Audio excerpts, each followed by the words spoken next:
نحمدہ و نصلی علی رسولہ الکریم اما بعد۔ ناظرین کرام، مصیبتیں کیوں نازل ہوتی ہیں؟ یعنی دنیا میں جو مصیبتیں، آفتیں، بیماریاں، نقصانات ہوتے ہیں، ان کے اسباب کیا ہوتے ہیں؟ ایک حدیث مبارکہ میں آپ کی خدمت میں پیش کرتا ہوں، جسے امام ابن ماجہ رحمۃ اللہ علیہ نے رسول اللہ صلی اللہ علیہ وسلم سے روایت کیا ہے، اور شیخ البانی رحمۃ اللہ علیہ نے اسے صحیح حدیث کہا ہے، اور بہت سے دوسرے محدثین نے اس حدیث کو روایت کیا ہے۔ رسول اللہ صلی اللہ علیہ وسلم فرماتے ہیں کہ جب کبھی کسی قوم میں بے حیائی یعنی بدکاری، زنا اعلانیہ ہونے لگتی ہے تو ان لوگوں میں طاعون اور ایسی بیماریاں پھیل جاتی ہیں جو ان کے پچھلے لوگوں میں نہیں تھی۔ آج بے شمار ایسی بیماریاں جو ہے وہ لوگوں کے اندر پیدا ہو چکی ہیں کہ جن کے بارے میں ہمیں سمجھ میں نہیں آتا کہ کیا معاملہ ہے۔ حتیٰ کہ ڈاکٹر بھی اتنی جدید سائنس ترقی کر چکی ہے، میڈیکل سائنس اتنی عروج پر پہنچ چکی ہے، لیکن بعض اوقات وہ بھی پریشان ہوتے ہیں۔ جیسا کہ آپ جانتے ہیں کہ آج کل ایک مشہور معاملہ ہے، ہمارے سابق ایک صدر پرویز مشرف صاحب ایک ایسی بیماری میں مبتلا ہیں کہ خود ڈاکٹر حیرت زدہ ہیں، پریشان ہیں کہ اس بیماری کو کیا نام دیا جائے اور یہ کیا معاملہ ہے۔ اسی طرح آپ مغربی ممالک میں اگر آپ دیکھیں تو ایڈز کی جو بیماری ہے وہ بالکل لا علاج ہے، اس کا کوئی علاج وہ دریافت نہیں کر سکے، اور یہ فحشی عریانی اور بے حیائی اور مطلب یہ ہے کہ زنا کی وجہ سے۔ تو رسول اللہ صلی اللہ علیہ وسلم نے فرمایا کہ جب زنا عام ہو جائے گا اور بے حیائی اور بدکاری جو ہے وہ سر عام ہونے لگے گی تو اللہ تبارک و تعالیٰ ان لوگوں کو ایسی بیماریوں میں مبتلا کرے گا کہ ان کا نام تک جو ہے ان لوگوں نے نہیں سنا ہوگا، اور سابقہ جو ہے کوئی کسی دور میں اس بیماری کا کوئی ثبوت جو ہے وہ نہیں ملے گا۔ دیکھیے، یہ بدکاری جو ہے یہ ایک بہت بڑا گناہ ہے، کبیرہ گناہوں میں اس کا شمار ہوتا ہے، اور جو لوگ فحشی عریانی بے حیائی پھیلاتے ہیں اور پھر فحشی عریانی اور بے حیائی کے ذریعے سے ہی زنا تک جو ہے وہ راستے پہنچتے ہیں، تو اللہ تعالیٰ ان کو خبردار کرتا ہے، ان الذین یحبون ان تشیع الفاحشۃ فی الذین آمنوا لہم عذاب علیم فی الدنیا والآخرہ۔ جو لوگ اہل ایمان میں فحش پھیلانا چاہتے ہیں، جی اللہ فرماتا ہے کہ ان کے لیے دنیا اور آخرت میں دردناک عذاب ہے۔ اور آپ دیکھیں کہ ہمارے معاشرے میں کیا ہو رہا ہے، یعنی خواتین کس طریقے سے اپنے جسم کی نمائش کر رہی ہیں فحشی عریانی بے حیائی کے ذریعے سے۔ ہمارا مطلب یہ ہے کہ ٹی وی اور نیٹ اور جتنا مطلب یہ ہے کہ یہ میڈیا ہے، اس کے ذریعے سے کس طریقے سے فحشی عریانی بے حیائی پھیلائی جا رہی ہے۔ تو اللہ اور اللہ کے رسول ہمیں سخت وارننگ دیتے ہیں، ہمیں چاہیے کہ اللہ کے عذاب سے ڈریں۔ دوسری چیز اللہ کے رسول صلی اللہ علیہ وسلم نے ارشاد فرمائی کہ جب بھی لوگ ناپ تول میں کمی کرتے ہیں، لینے دینے کے پیمانے مختلف ہوتے ہیں، تو ان کو قید سالی، روزگار کی تنگی اور بادشاہ کے ظلم کے ذریعے سے سزا دی جاتی ہے۔ یہ ساری سزائیں ہمیں مل رہی ہیں۔ ناپ تول میں کمی بہت بڑا گناہ ہے۔ آپ دیکھیں کہ قوم شعیب پہ اللہ تبارک و تعالیٰ نے جو عذاب نازل کیا تھا، اس کا سبب کیا تھا؟ یہی ناپ تول میں کمی۔ اور پھر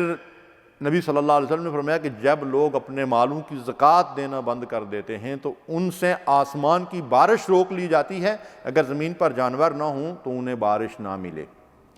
یہ بارشوں کا نہ ہونا، اور پھر جس وقت بارشوں کی ضرورت ہوتی ہے اس وقت بالخصوص بارشوں کا نہ ہونا، اور بے موسمی بارشیں ہونا، یہ ساری اس کی وجوہات یہ ہیں کہ انسان جو ہے اللہ کی نافرمانیاں کرتے ہیں، اور اس میں خاص طور پر زکوٰۃ نہ دینا، اس کا ایک بڑا ثواب رسول اللہ صلی اللہ علیہ وسلم نے بیان فرمایا ہے۔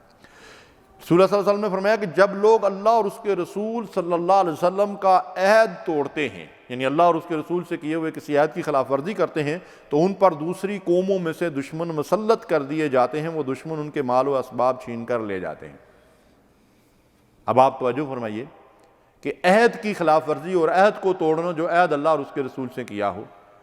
جس مسلمان نے بھی کلمہ پڑھا ہے، یہ کلمہ دراصل ایک عہد ہے، عہد بندگی ہے کہ میں ساری زندگی اللہ کی بندگی اور غلامی کروں گا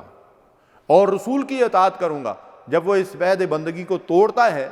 تو وہ اللہ کی سزا کا مستحق ہو جاتا ہے۔ اور بحیثیت قوم، اگر کوئی قوم اللہ سے کیے ہوئے عہد کو توڑ ڈالے، جیسا کہ ہم بر صغیر کے مسلمانوں نے، ہمارے آباء و اجداد نے اللہ سے عہد کیا تھا، اللہ کو بھی گواہ بنا کر اور اللہ کی مخلوق کو بھی گواہ بنا کر، کہ اگر ہمیں خطہ زمین آزادی کا سانس لینے کے لیے مل جائے تو ہم اس خطے میں اللہ کی کتاب کو زندگی کا دستور بنائیں گے، قرآن و سنت کی بالادستی وہاں قائم کریں گے۔ ہم 70-71 سال سے اس عہد کی خلاف ورزی کرتے آ رہے ہیں۔ تو رسول اللہ صلی اللہ علیہ وسلم نے فرمایا کہ جب کوئی قوم اللہ اور اس کے رسول سے کیے ہوئے عہد کی خلاف ورزی کرتی ہے، اس عہد کو توڑ ڈالتی ہے، تو اللہ اسے کیا سزا دیتا ہے اللہ اس پر دشمنوں کو مسلط کر دیتا ہے اور دشمن اس کے مال و اسباب کو لے جاتے ہیں، چھین لیتے ہیں۔ ہم سے تو دشمنوں نے آدھا ملک ہی چھین لیا، تو ہم نے سوچا کہ ہمیں یہ سزا کس وجہ سے ملی ہے؟ ہم نے اللہ سے کیے ہوئے عہد کو توڑا اور اس کی سزا ملی، اور اب جو صورتحال ملک کے اندر ہے وہ بھی ہم سب کے سامنے ہے۔ تو ضرورت اس بات کی ہے